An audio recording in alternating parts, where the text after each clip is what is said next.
Hi, everyone. My name is Nelson Abreu, and I'm one of the instructors at IAC.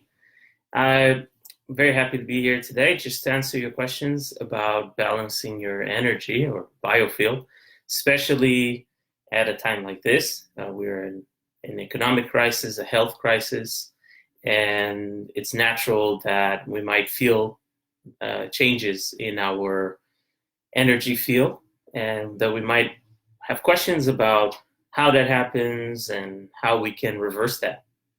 So just I'll start with just what do we mean by energy?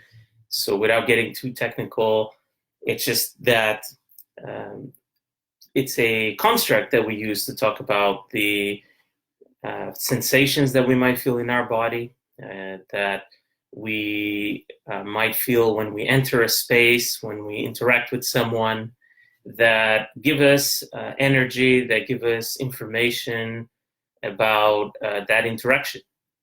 In a sense, when we have out of body experiences, when we look back at the body, we wonder, well, how can I be outside of it and still have some sort of connection with the body? It's still alive, right?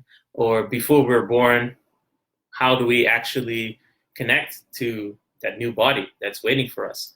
So we use this construct of bioenergy, the biofield, chi, to explain how, even though as a consciousness we may be more than the physical, we're still connected to a physical body, manifesting to the physical body, at least for some time. So this energy would be the mechanism that allows us to do that. When we think of someone and then they feel that thought, let's say, that connection, we may be sending energy to that person.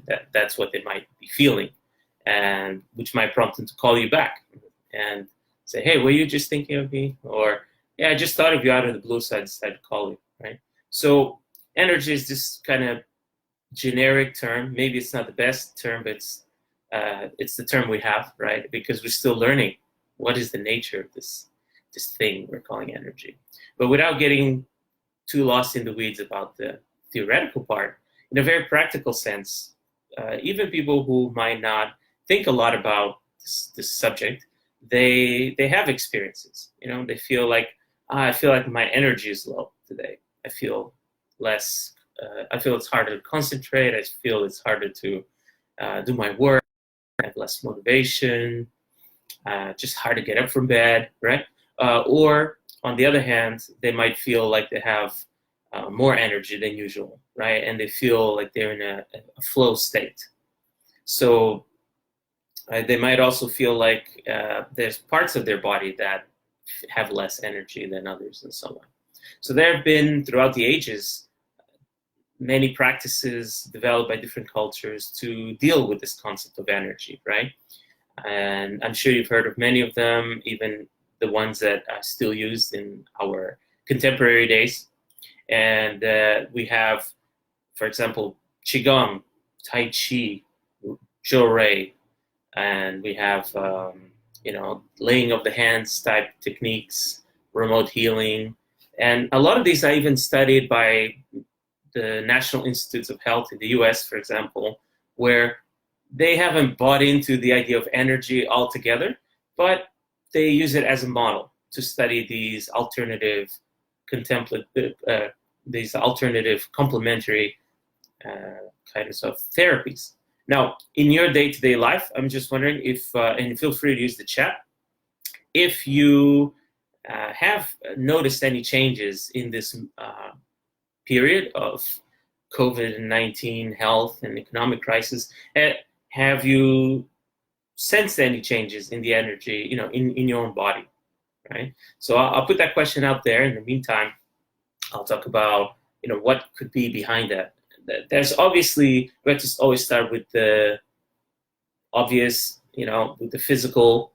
So there are things like chronic fatigue syndrome and so on, like things that have to do with our actual physical condition.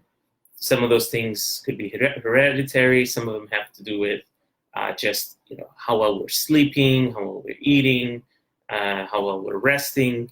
So those are the basics, right? And A physician will help you with that, right? A specialist that can help you with that. Looking at your endocrine levels and so on. There are some conditions like like certain glands in your body, right? That if they're not functioning properly, then you will actually start to see really your body take a dive, right? But it's not necessarily something to do with something more than the body. Sometimes these are just physical conditions that we can develop, right? So if you have sometimes you have salt that has iodine for that very reason, so that your iodine levels can be maintained, because that can definitely lead to issues. But what we're going to talk about today is once you've ruled all those things out, now you have other things that affect your actual bioenergy, right? Your energy field, not just physical, let's say physical body conditions, but things that have to do with, for example, affection. If we don't have enough affection and intimacy in our life, and because of isolation that can easily happen, we can feel an effect in our energies, right? There's been a study from Harvard over 70 years that following people throughout their lifetime, and they found that one of the biggest predictors of longevity and happiness is the presence of or absence of healthy relationships, strong relationships.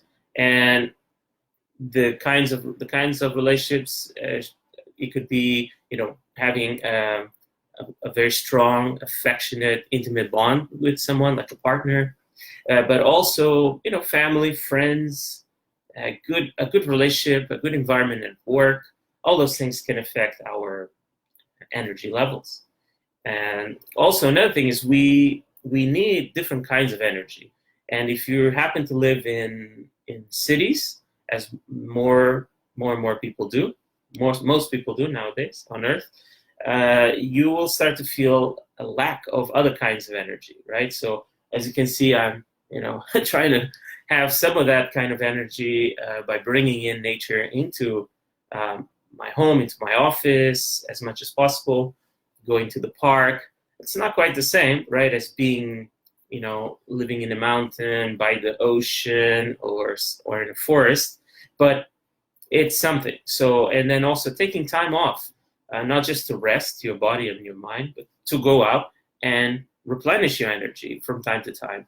It's so important to do that. And if we don't, we will over time notice that our energy is less balanced because it doesn't have the right types of energy. What we eat can affect the type of energy that we have, and how physically active we are. Only because when we think of energy, we can't think of just energy on its own, right? The energy system is connected to the physical system, and it's also connected to the emotional body, right? And and it reacts to our emotions, our fears, our desires, and it's also connected to our mind, right? The mental body. So it's really hard to isolate all these factors. They all affect each other, right? So if your energy is not balanced, it pays to think about, okay, what's going on with the physical body? What's going on with the energy itself? What's the state of the energy? Is it stuck? Is it flowing well? And if it is stuck in certain areas, you notice certain blockages, then okay, let's address that with energy techniques to soften those connections, those blockages. But then also let's think about the root causes of those potential blockages. Is it a physical thing, a physical ailment, or actually is it something more emotional, right? A trauma, an experience that we just haven't let go of? Is it lack of affection? Is it lack of, for example, self-sufficiency? We all need each other. We're interdependent, but are we too dependent on something or someone, like attention, right? Or are we being drained by something or someone, right? Is it a draining relationship at work and our personal life? Is it the environment we're in, right? The work environment, the home environment. Is there something about it that's actually draining us? So then we have to try and repair that as much as possible. And also see, are there things we can do with energy techniques to block some of those drainy kinds of relationships or exchanges? Is there something we can do with our energy to block some undesirable energy exchanges? These are the sorts of things that we teach in the consciousness development program. There's a new sequence starting May 23rd, and you can actually take the first half of the CDP right now in these COVIDian times for free. It's one of the things that IAC is offering to the community to help in this difficult time.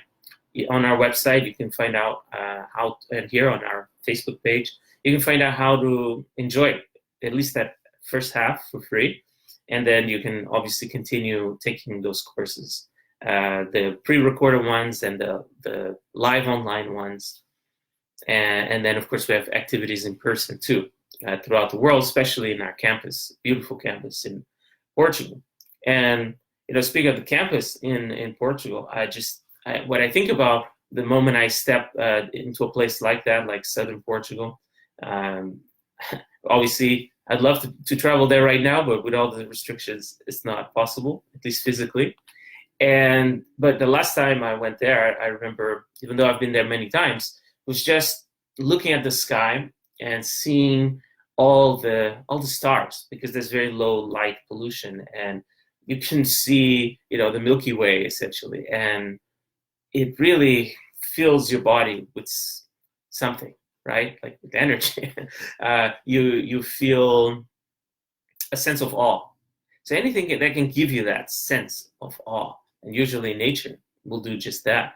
It really helps to unblock your energy, right? So just being there in this pristine, untouched place really, really helps. And then, of course, you go into these specialized environments where the energy there is just, phenomenal. And then, of course, you feel much improved just by going to those spaces at the campus. But returning to your day-to-day life, one thing that I've noticed that helped to unblock my energy tremendously was, applying techniques to work with energy, right? So you can learn about that, not only the CDP, but, we have books like this by Nancy Trivolato, Vibrational State and Energy Resonance. You can learn about how to work with energy techniques to make the chakras less blocked, to increase the overall energy levels. But one thing that helped me a lot was also having out-of-body experiences. Out-of-body experiences, somehow, once I started having them, it unblocked my energy quite a bit. And also, once I worked on unblocking the energy, I started having more OBs. So they are definitely having a synergistic relationship between the two. So I would say definitely look into that. That's another thing you can learn at the IAC with the Consciousness Development Program and other courses, where you can learn how, when your body goes to sleep, your mind doesn't necessarily also have to go to sleep, at least not all the time. And there are times where even catch yourself while the body's asleep, your mind, through this other vehicle, right, of consciousness, can enjoy conscious, active, lucid experiences, productive experiences. And once you spend even 5 minutes, but ideally a little longer, outside the body, right, in this other state of consciousness, once you return to the body, it's as if you're bringing this new energy, renewed energy, and you feel so much better. I've had times where I slept maybe 4 hours because I had to, do something, like go take an exam during college, and then come back after taking the exam at the university, and I'd lie down for an hour, and I would end up having an out-of-body experience, and it was as if I recovered my lost sleep. Because after 4 hours, you don't feel so good, but after 7 hours or so, you feel much better. So even though I didn't have all that time, with one OBE, I was able to have a much better day. it's pretty phenomenal. So this is just a quick taste about things you can do to improve your energy level. We talked about physical things, emotional things. We talked about the energy techniques, different energy practices, like the ones you can learn at the Consciousness Development Program. And I touched on the intellectual, mental things a little bit about shifting your understanding of things, right? Like even if you go into nature and you realize that you're connected with nature, not only does the energy of nature help you, but also this shift in thinking, right, can actually unblock your energies. One last point I'd like to make is when you are acting in the world in coherence with your highest values, with your highest principles, right? So your principles and the way you act, your values are pretty much in alignment, then it feels like your energy is also in alignment. You feel like you're living your purpose and you're living ethically. The moment that you start to steer away from that, you can feel the energy in your body start to get more blocked, right? So when you don't feel like you're living with purpose, or when you're living against your own principles for some reason, then you feel the consequence immediately if you're paying attention, right? So sooner or later you will feel it. So that's more the mental body, let's say, aspect, right? So I'd like to know if there's any questions. I'd love to field them. Thank you for joining. I see we have people from all over. And definitely, the various energy practices are important. Somebody mentioned Feng Shui. So I wouldn't subscribe necessarily to the whole thing, but in principle, the idea that the energy of a space has an influence over how people behave in it, it's definitely the case. And Feng Shui and other practices aim to optimize, right, the space energetically to produce more well-being, more productivity, so on. I would say experiment and see, how these changes actually affect you, right? If they make a difference or not.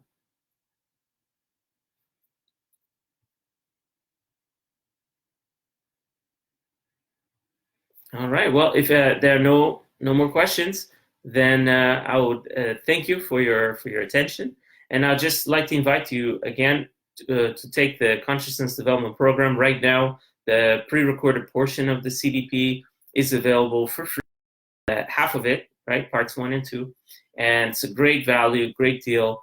And go out there, enjoy it, learn, and apply, and let us know if you're seeing the results that you would like, how we can help you to improve your well-being, your experiences going beyond just the physical senses, and how to apply that in your day-to-day life to improve your spiritual performance, right, and your personal, professional performance. So thank you for joining us, and stay tuned every Sunday for the next few weeks. We'll be having talks of various lengths to support you through this tough time and give you some inspiration and some support. All right, thank you again, and so long from Los Angeles. Bye-bye.